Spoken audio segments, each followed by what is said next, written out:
Okay, so we had 4 amazing inspirational talks from Rajan, Orna, Rahul, and Sanjeev, right? Very different perspectives. So the first question I have for the audience is, Rajan mentioned there could be up to 7 more companies in India with the billion-dollar market cap in the next 7 years, so 1 a year. So do you think, I'm going to ask these 3 guys, do you think that's possible? I mean, what he said, Sanjeev? I'm sorry, if there's a microphone there. And could we get a second microphone on to the stage also, please? Yeah, it depends on the exchange rate. Okay, so we've been there. When the dollar was 40 rupees, we were there. And right now at 60 rupees, we're not there. So a lot depends on the exchange rate, but yes, it's possible. Okay. Rahul, I mean, when you're investing, are you looking at $1 billion exits and situations? Well, one of the things that was mentioned was you have to have a minimum amount of revenue, 100 million to whatever, to be a $1 billion market cap company. But really, Instagram had no revenue, and who knew it was a $1 billion company, right? So when we invest, we look for the size of the opportunity rather than the revenue. So absolutely, it's possible. India is huge.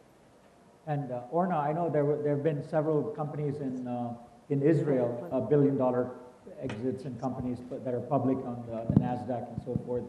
What's your thoughts? So when you make the initial investment, I think that you want to invest in something that has a $1 billion potential. Most likely you will live with less. We know that, percentage-wise, 50% of the companies go under, 40% of the companies may live one way or another, and only 10% of the companies are home runs. So, and home runs, is indexed by NASDAQ. So sometimes home runs used to be very, very large, 2000, that was before the bubble burst. Today, you have less of them, and also, unfortunately, many entrepreneurs cannot go from a private or privately owned company to a public company. And you see in Israel, for example, that 65% of the research and development is performed by large multinational corporations.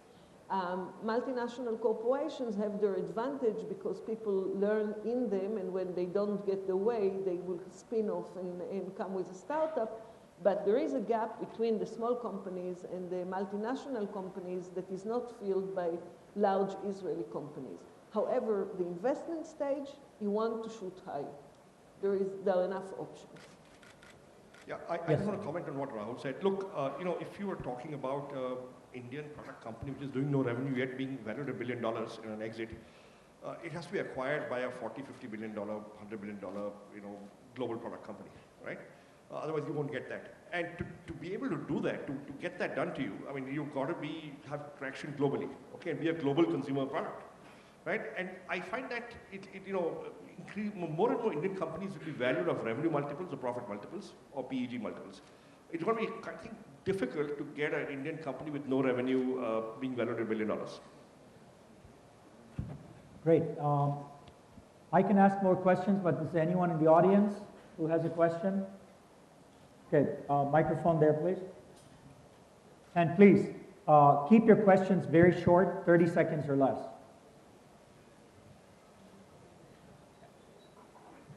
Go ahead. Oh, here? Okay. Yeah, hi. Sanjeev, this question is to you, and along with that, also to Rajan. Sanjeev, when you set up your company in the early days, Naukri.com, did you ever look at valuation as a metric?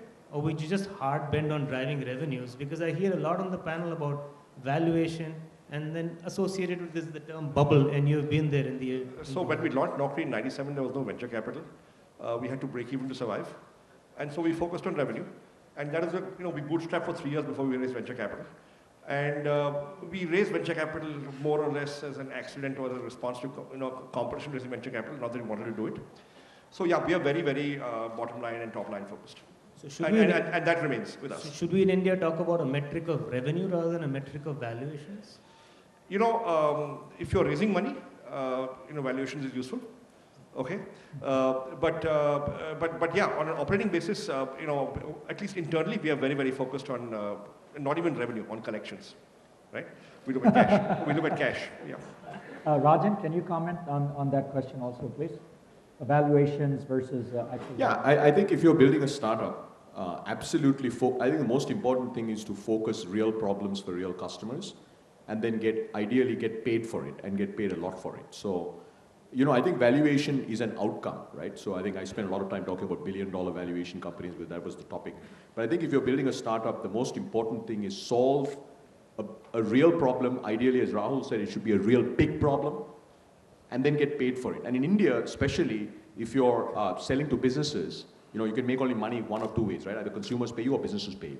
If you're selling to businesses, man, focus on collections. I completely agree. With startups that as an angel I invest in, I don't even look at the revenue line. It's like, how much collections have you had? Yeah. So I think this is, I completely agree with Sanjeev. Yeah, I was just going to say that, when I first started my first company, there was no better motivation than starving. So, the revenue came in as a necessity to live and to pay the bills. But nowadays, the barriers for entry for building a company and the accelerants are so high, the barriers are so low that it's a different equation. So, you never focus on market cap. You focus on the problem and solving the problem, and the market cap will come, especially if you build something that's meaningful. So. Next question, I think there was one up here. Go ahead.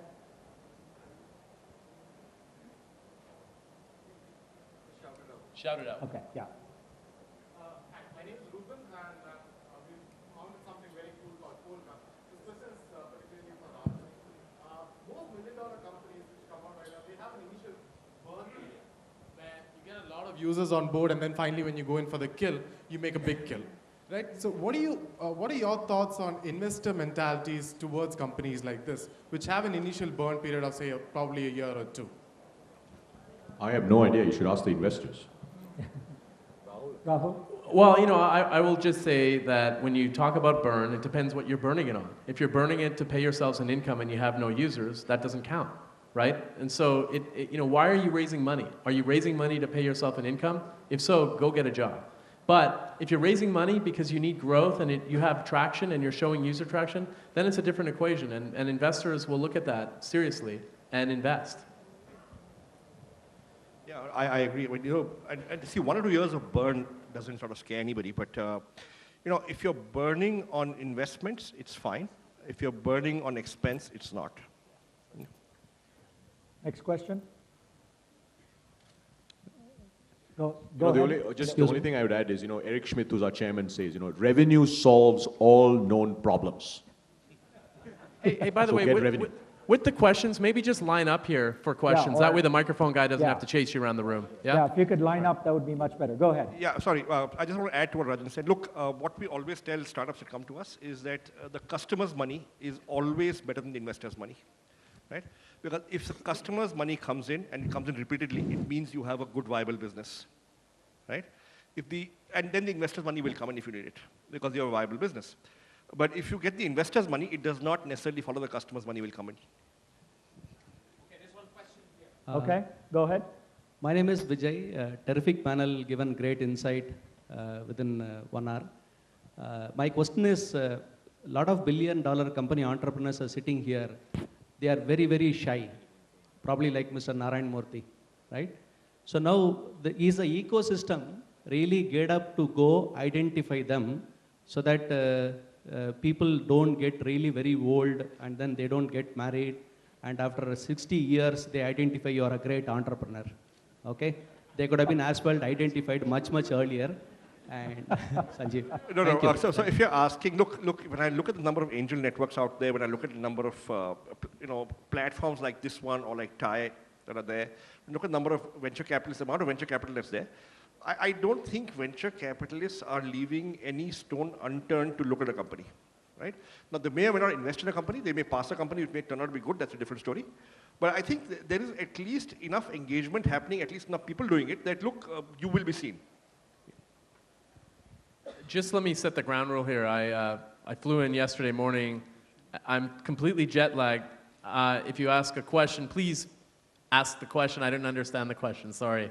Okay, so what the was question is, a lot of entrepreneurs are shy. Yes. How do you get them out of it? Or are they just going to be kind of wallowing there and become 60 years old and unmarried and no kids, and they have a title of an entrepreneur still? Wow, man, you need to get out more. Go find a girlfriend, you know, Hello? whatever, boyfriend. Have fun. Hello? And make your work, you know, work-life balance is Hello? important. So yeah, sounds like you need to go to a party. Okay, next question up there. Yeah. Yeah, so the panel mentioned You that... can speak up. Okay. So I just want to ask the panel, since there are around 7 companies in the services segment that are valued at $1 billion and above, do you see the possibility for another company in the services space, where we have proved a metal earlier? That can be $1 Absolutely. billion? Yeah. No questions asked. When I started, and it's actually going to be much easier, right? Because you already have 3 million developers, you can pick from them, and there's thousands of sales guys who've done $1 million deals, you can pick from them, and there's this whole new thing called big data and cloud, and that's new, and most of them don't get it. So this is pretty cool. And that's why Music Buzz now a $1 billion company. Yeah. by the way, don't discount going into a niche or going into a commoditized area and turning it into a luxury, creating a brand and going deeper. So, for example, when I started a computer company, what do you think my dad said to me? He said, "You're nuts. Like, there's so many computer companies out there. Are you crazy? You know, this thing's going to go bankrupt in a year."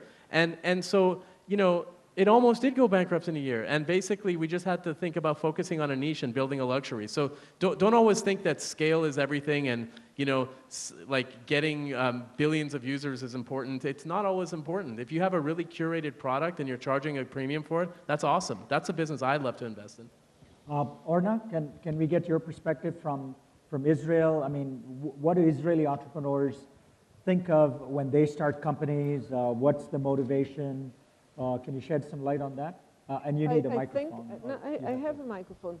I think that in Israel, as I said, the knowledge economy is one way to come out of sub-mediocrity to global level, and also it's about communication. So I will say that the first item is about only the technology sector is benefiting from economic conditions that are on par of the Western world.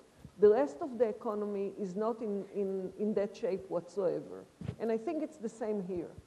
The other part, when in the early 80s, when internet was an academic network, or just emerging out of the MOD and being used also by other organizations, Israel was the second to the United States in terms of the amount of data that was exchanged. So people are very hungry to do things that are global because they're stuck in isolation in the Middle East. And that's another aspect of being there. I think the first one is common to India and to Israel. The second one is very much Israeli specific. Next question. Yes, go ahead. Yeah. Yeah. For startup companies to scale up fast, because there's a lot of disruption and obsolescence, so you need visibility fast. Is it important to change your location and be where the action is, like Seattle or Silicon Valley, as what you had shown in the chart? So location of the company, how important is that?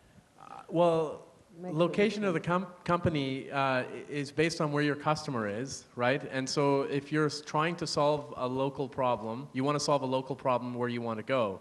I guess when you think about what we're doing, we have accelerators around the world for a reason, because we want to connect companies. For example, a company in Brazil wants access to the China market. We can make that happen. And so you want to be where your product is going to be, ultimately. So if that means you want to focus on the U.S., you need to move to the U.S.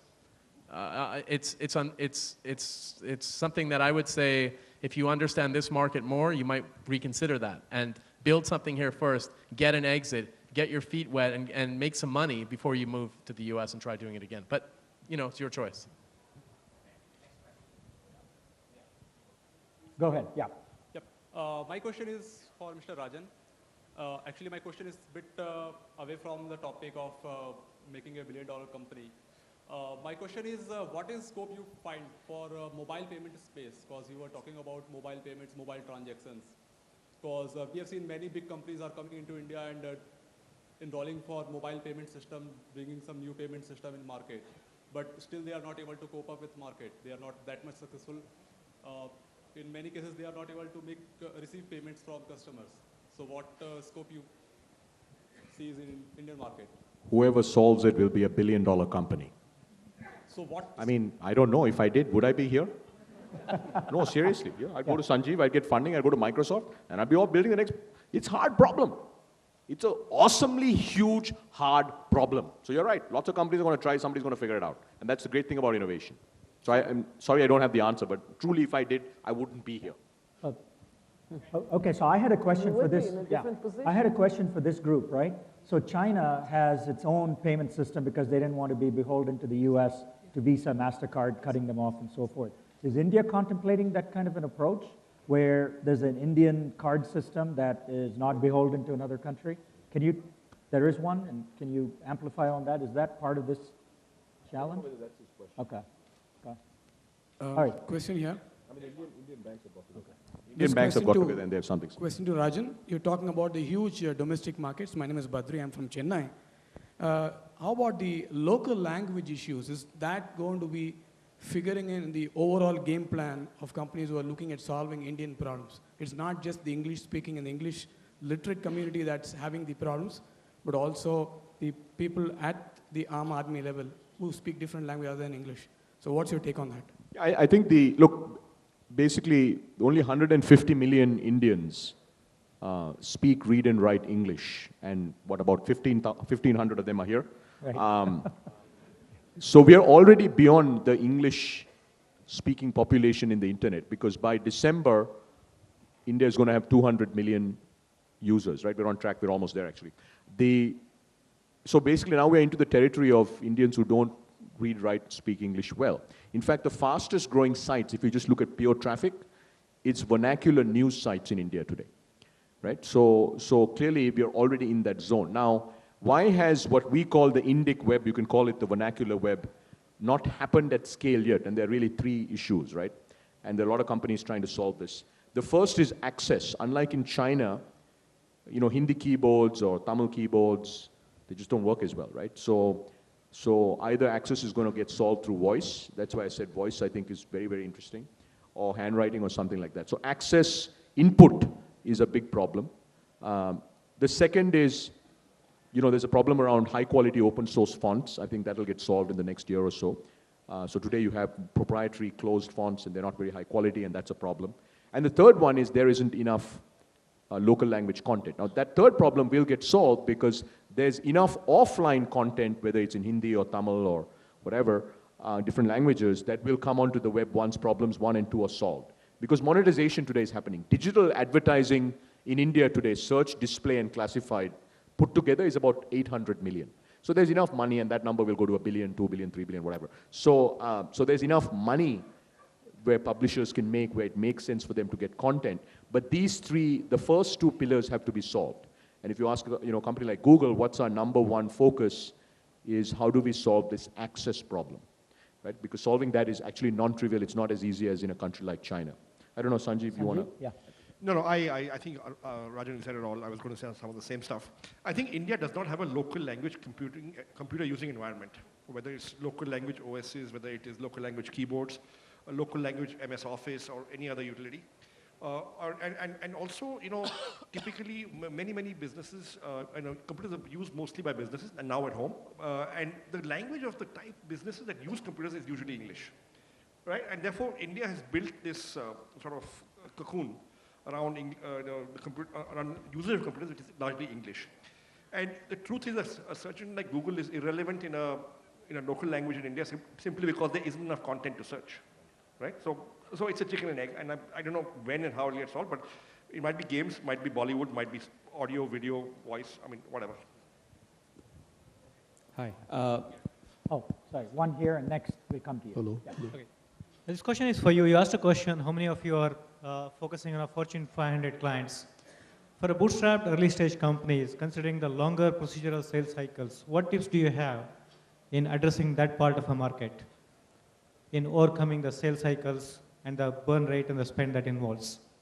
So I think, Rajan, you said something. If we can sell to Indian CIOs, you can sell, maybe you can amplify on that, the long sales cycles, selling to large companies. Yeah, so I think, so you're selling an enterprise product for Fortune 500? Okay. So I think the first thing would be, it would be great if you can sell in India, because my view is it can be done. It just takes longer, it's harder, it's more painful, collecting money is harder, whatever. But the fact is a pretty large enterprise software market here, and especially if there's a need among Indian enterprises to do that, right? So I think that's a good thing. But the other thing is, the best thing to do would be to find a co-founder who doesn't take a salary, who's like a kick-ass sales guy in the US, right? Because that person then has the relationships.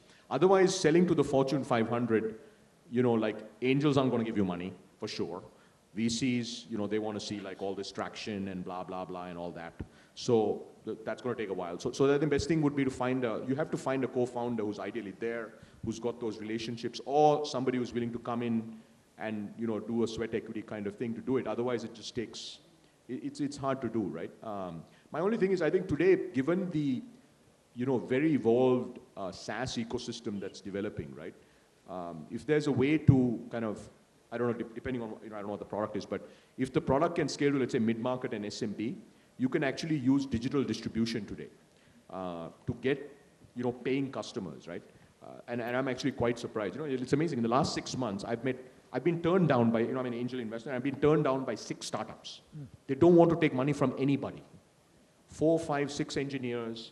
They're making 10 times the amount, Sanjeev, that they used to make at whatever company that they came from. Because they're basic and they have no sales guys, no marketing guys, they're doing digital distribution, right? So that may not be possible if you've got a product only for the Fortune 500. Yeah. So those are some of the ways to think about that problem. Next question. Hi, I want to highlight a problem that we all entrepreneurs here face, which is the lack of the appropriate talent. We say there's a lot of talent in India, but if you ask any of the entrepreneurs around here, how many of them have troubles building teams and getting great software engineers or whatever kind of business model they're in? To that extent, I don't think actually the services company have done us a great favor, because for the last 20, 30 years in India, they have stuck with sort of the average-ish, if I may say so, team members to whom you tell something in English and they would do it in C and Java at best. And I'm running a startup for the last 3 years. I've done 3,000 plus interviews and I've managed to hire only 30 people, which actually fit the bill what I'm looking for.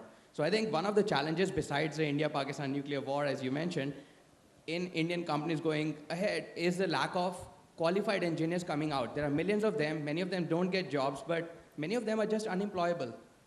Is that a challenge which everybody here acknowledges? Do you have any view on how we can address that problem? Yeah, so, the fact of the matter is that I don't think, I think there are some really smart people in Indian IT services companies. It's just that they don't have a product orientation, right? It's a question of orientation. And if somebody has spent 8, 10, 12 years working on a project rather than a product, you don't get a product orientation. And it should not be expected also. It does not mean that they're not smart. I think they're very smart. It's just that they're not being conditioned that way. Right? And early product, as a product ecosystem sort of in the early days, I mean, we had, like I mentioned in my talk, we had huge problems initially even to get people to even look at our platform. It will take time to build a product orientation in India. It will take even more time to actually figure out that, look, we have to go and talk to customers. Right? And the brief will not land up on our table.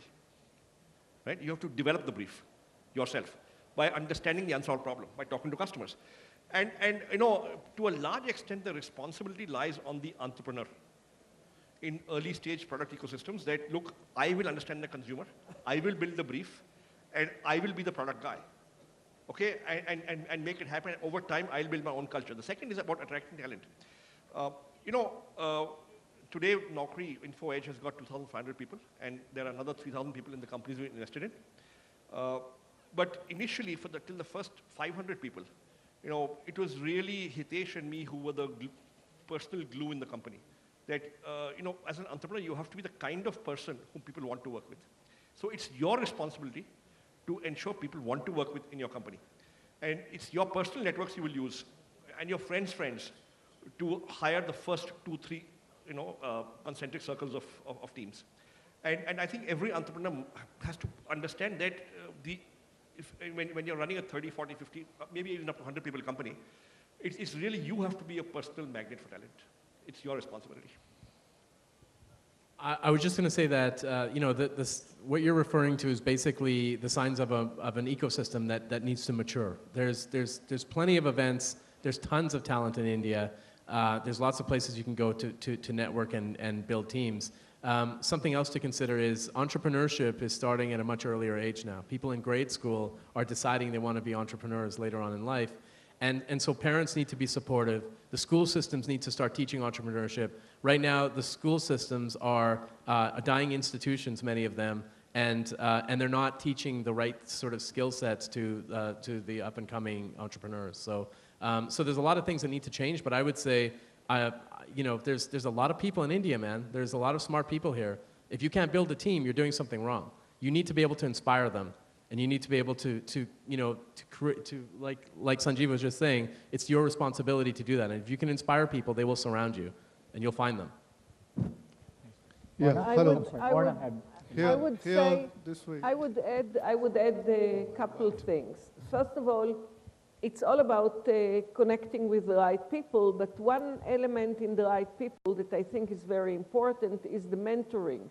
If you find somebody who has a business experience that is relevant to what you're going to do, and your learning curve is sharper, and you come to a higher asymptote because you save on some of the common mistakes, you'll be much better off, you'll feel much more energized, and you will be less at solitude in the top of the entrepreneurship. Okay, we're going to take one last question. I'm sorry. One last question. Okay, all right. Thank you so much. My name is Sanjeev, but believe me, that's not the reason I'm addressing this question to Sanjeev on the panel, okay? I think there are other reasons why I want this question to be answered by Sanjeev. See, as a startup, you bootstrap your company for a couple of years. You've got an average, let's say, year-on-year increase of 100 to 200%. You've had revenue growth, profitability, cash positive. Now the question is, while there's a desire to grow very fast and push the accelerator, there's also an anxiety. Am I diluting myself a little too early? Is there a formula which tells you the right time to push the pedal and go for funding? No. No. I mean, it's a judgment call, yeah. So I'll tell you, so I had been an entrepreneur for 7 years before we launched Naukri. I had 7 years, I drifted, done a lot of small stuff, some years taken salary, some years no salary. I married a batchmate from Ahmedabad, so we were living off her salary. So I had drifted for 7 years and I've had very little to show for it, materially. Right, we launched Naukri and, we got lucky, right place, right time, at that time when we launched, there were only 14,000 internet accounts in the country. But, right place, right time, internet grew, we grew along with it. I had no idea what was happening. It just, we grew, first year 2.5 lakhs, next year 18 lakhs, next year 36 lakhs. And along the way, we began to get calls from people that, we want to invest in your company. And I was baffled because nobody ever calls you up to give you money. Yeah? So I went for a couple of meetings, and I remember this meeting I'd gone to, there was this NRI in his mid-20s, possibly never lived in India, maybe worked for 2 years in a VC firm in the US, and speaking to me across the table in a 5-star hotel, not visited my office, which is at home anyway. And he's speaking to me with an American accent, and he's saying, we want to invest $2 million for 25% of your company. Okay, and we had done a turnover 18 lakhs. Okay, and that time the dollar was 40 rupees. Okay, and sorry. Okay. Sorry. Okay, and I'm doing the math, and I'm saying, we've done 18 lakh rupee turnover, and $2 million is 8 crores. Okay, and and I'm saying, wow. Okay, now I could not comprehend the kind of money. Okay, because we were 18 lakhs, we were breaking even because I wasn't taking a salary, and I said, okay. Then I thought for a minute. I said, but what will you do with the money? So So he says, no, you will bust it on advertising, you will invest it in advertising and build brand, and that's barrier to entry, and then 6 months from now we'll raise twice the money at 4 times the valuation, and 1 year from now we'll list you on NASDAQ. Okay, this is 99, this is June 99, so it's it's bubble days. Okay, and I'm saying to myself, now I had started my career in advertising, so I know a little bit about advertising. So I said, if we spend the money on advertising, we'll never get it back, because we can't sell that much. Yeah? So he says this is the problem, with you Indian entrepreneurs. This is a new economy. You guys want to make a profit on the internet? You have a vision problem. Okay. So here's the thing, right? The money was on offer. I said no because I thought to myself. I said I'll get back to you, and I went back home and thought. And I thought for 3 or 4 days. It was tempting. 8 crores for 25% of the company. We'd done 18 lakh turnover. We were operating out of a servant quarter above the garage in the house. And I said life will change. But then I said this guy wants us to list on NASDAQ in 1 year. I'm operating out of the servant quarter, and half the time there's no electricity. There's the power backup is 15 minutes. The AC doesn't work because the voltage is 170. I mean, there is no way we can list in Paharganj. Forget about NASDAQ. Okay. And I said to myself, look, if I sign this agreement or whatever agreement, it'll probably make me sign 80-page agreement. This is my life's work. It's taken me 10 years to get here. I'll probably sign it away. So I said no, simply because it's not about dilution. It was about, look, investor compatibility. Right? His goals are goals. Right? And we actually, at that point in time, I did a lot of soul searching, and I took a call that, I'm very happy running a small company. I don't want to run a big company and complicate my life and take money from somebody else. And 6 months later, we raised money because competition launched with $7 million, pre-startup funding. Okay, and they launched with a launch ad campaign on the Indo-Pak cricket season in Sharjah, and the cost of that launch campaign was twice annual turnover. Okay, and that's when, so we were forced to raise money. So there is no firm answer. But I think, I do think that, if you have certain goals to achieve, right? Yeah. Then if you need money to achieve those goals, then maybe you should raise money. Okay, I'm forced to ask one quick last question because I cannot refuse Sanjay. Thank you. So very quickly, there is a payments track with a lot of questions that came out on payments. But a direct question to the audience is, in terms of companies starting in India, succeeding in India, and then going to other parts of the world, more often than not, we imply the US as the market.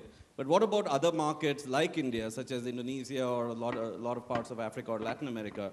Are you seeing startups do that? And I would also like to hear Orna's view, specifically for Israeli companies. How do you view those markets? Thank you. So first of all, in Israel, we see increased presence of Indian companies. Companies like Tata has just made contributions. Their contributions made in terms of investments and also in terms of contributions to universities. So I think that India is definitely very high on the radar in Israel, predominantly in the defense market. But definitely companies like Infosys and others have what to say there. And my take on that it's not enough. Because when I came yesterday, I spent the day with my colleagues at TMC and they watched what they have been doing in terms of solutions beyond products. If we merge the two, then probably we can come with more cost-effective solutions in Israel and in other places where the quality and the price point are much more competitive than with American or European integration.